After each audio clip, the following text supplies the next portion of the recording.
Hello and welcome to the Roaming Scholar Podcast. My name is Derek, and I am the Roaming Scholar. Today is episode 4 of season 2 and the continuation of my journey towards writing my first novel. On the corresponding blog post for this episode, links in the description, I'm going to also release the next 4 or 5 chapters for you all to read. Just so you're aware, the writing I release is mostly unedited. When I write, I like to write it all down and then go back later to fix and edit. So just keep that in mind and don't judge any grammar errors too harshly. If you want the first few chapters of the novel, check out the previous episode.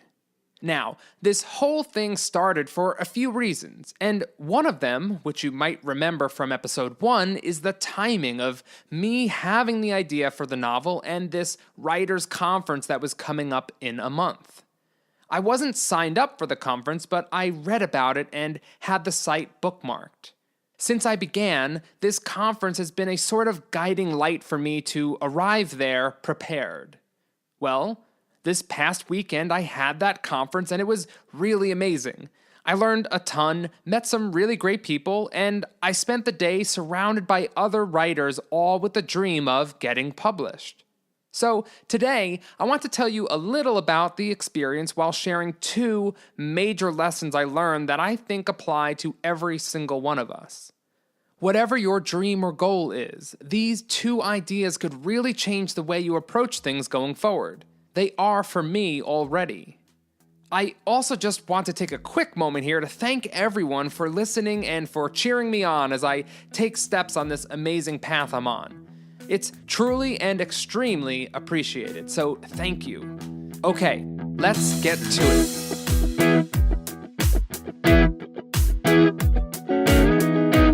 I am a writer. That's right, I said it. I am a writer. Oh yeah? What did you publish? Would I know your work? Is it on the shelves at Barnes & Noble? Okay, so I may not have certain credentials that one might think of having when you call yourself a writer, but nonetheless, I feel I am a writer. This weekend, being at this conference made me feel more like a writer than anything else so far. More so than writing the 6 short stories for season 1 of this podcast. More than deciding to write this novel in the first place, and more than all the writing I've done for it so far. It's just a conference, Derek. Yes, it was just a conference, but it was a conference for writers. Maybe you could say for aspiring writers, but to me, and maybe not to everyone in that room, it made me feel like a writer. The key is that I was there in pursuit and not in search of something. I was not seeking confirmation of my path or seeking whether or not this path is right for me. I was there in pursuit of something I know I want. It was a different experience.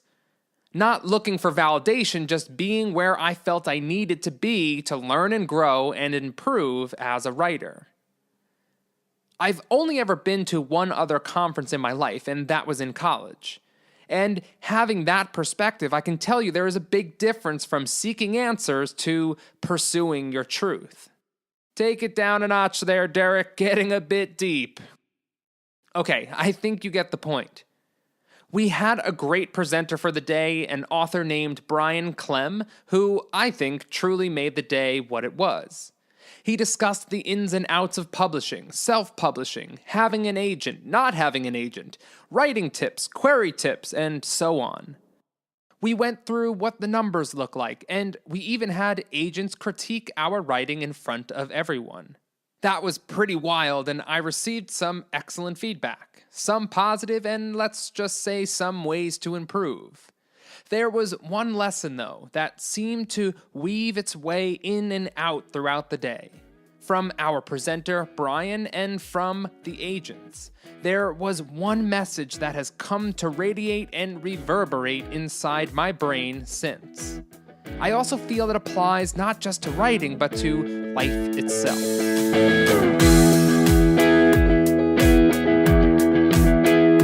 Show, don't tell. concept is simple. Show who your character is. Don't just tell the reader who they are. An easy example is this. Here's one way to describe Jewel. Jewel is an accomplished martial artist. Boo! Boring! Okay. Now, here's a short excerpt from Chapter 1. Moving with incredible speed, Jewel grabbed hold of one of his arms, threw her hip into his groin, her other arm around his waist, and spun around 180 degrees. As she spun, the man flipped straight over her, landing hard on his back right where Thomas had been just moments before. Wow, now that is some amazing, outstanding writing. Okay, everyone's entitled to their opinions, but by describing Jewel throwing this guy with a hip toss shows the reader everything I want to tell them. This also happens to be something I can see in my writing pretty clearly now. There were parts that I wrote in those first few chapters where I'm clearly telling you, the reader, who these characters are, rather than showing you who they are. Definitely something I'll go back, edit, and clean up later. It's a great and simple lesson, and I think the life lesson in here is probably pretty obvious too, right? Show it, don't just tell it. Show the world who you are and what you're doing. Don't just tell us the goals, go forward and accomplish them. Pretty simple, right? Well, maybe and maybe not. You know I'm going to take this somewhere else because I'm just a sucker for a new perspective, right? What if a part of the showing was the telling? We may not think about it too often, but how we speak, what phrases we use, is a telltale sign of how we are going to act. Let me give you an example.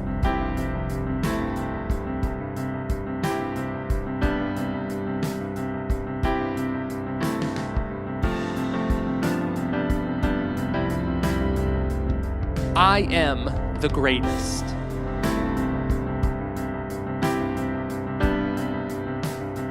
When you think of the greatest of all time, or as they say, the GOAT for short, who do you think of? Who do you imagine saying the phrase, I am the greatest? Muhammad Ali, right? I've never seen a boxing match with him, just a clip or two, but I still know him as this extremely confident, borderline arrogant man who told the world that he was the greatest ever before he won a title. And even after he lost his title, he still told the world he was the greatest. He was the champ. So why can't we be like that? At the conference, I made an observation as I listened to people asking questions and from my conversations with people about their novels. And this is also an observation that can be made everywhere, from just about everyone, including myself. We all tend to be just a little too humble. Everyone I meet who has a dream, from this conference and just around, for the most part, tends to talk about that dream like it's this delicate, breakable thing. Like, if they commit too much to it, they might find themselves hanging over a cliff with no way back. I can hear myself saying things like this. Oh, wow, Derek, you're writing a novel. How cool. Yeah, thank you. We'll see how it goes. We'll see how it goes is a phrase I heard at least 2 or 3 times at this conference from others I spoke to, and I know I've said it too. Many times. Do you see it? What the problem with that is? We're just too damn humble, maybe too afraid or too accustomed to leaving ourselves a path out of the pain of possible failure. Instead of talking about how amazing we are for doing something like writing a novel or creating a business, making artwork, singing in front of an audience, we say, we'll see how it goes. Whatever it is, I think we need to start being a little more like Muhammad Ali, a little more over-the-top belief. Well, not even belief, knowing and telling how it's going to be. Instead of dipping our feet in the water, gauging that temperature, let's jump the in, and before we do it, tell the world to watch as we amaze them.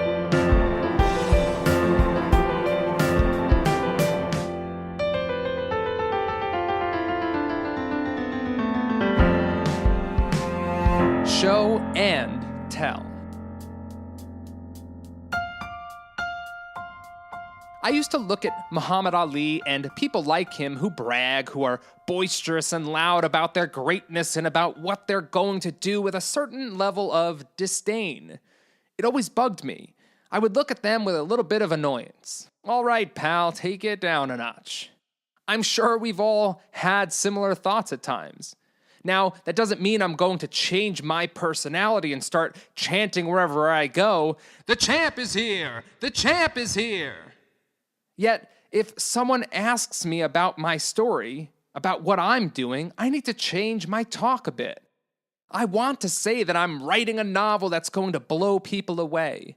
I am writing the greatest mystery series of all time. My stories are going to reach the level of notoriety that surpasses even Harry Potter. Believe me, this is hard for me to say right now. It's hard to brag. It's often even been hard to accept praise given to me. So this is a whole new step. Time for myself and for all of us to change how we talk about ourselves and about our dreams. Here's a different way to look at it. If we look at someone like Elon Musk, founder of SpaceX, Tesla Motors, basically, if you haven't heard of him, you have to immediately get on that. Anyway, he's not exactly the most articulate or the greatest of speakers. He doesn't have the charisma that Muhammad Ali had. He's not loud and rambunctious. He's quiet, seems introverted, and maybe even a little socially awkward at times.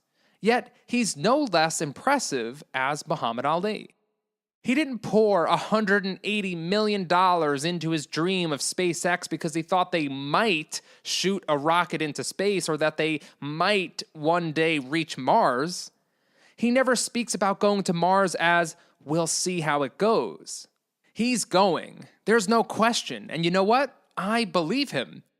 Watch an interview with him and there might not be the loud presence, but his presence is the same. There is no doubt. There's no fear. Not when he talks about what he's doing and what he's going to do. It's happening, period. What about your dream? Is there a fallback? Throw it out the window. The fallback is just you not fully believing where you're going. Do you have hope? Will you try your best? Screw hope. It's either happening or it's not. And screw trying, right, Yoda? Do or do not. There is no try. Okay, who saw the new Star Wars trailer? So excited! In the end, maybe for writing it's show, don't tell. But when it comes to our dreams, I guess it's a little bit of both, showing and telling.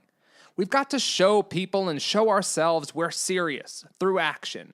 And when we talk about our dreams, we have to tell people not what we hope and not what we think might become, but what will happen. We have to be ready to tell a perfect stranger that they are currently in the presence of a legend. They are currently talking to the greatest of all time. No more humble. The champ is here! The champ is here!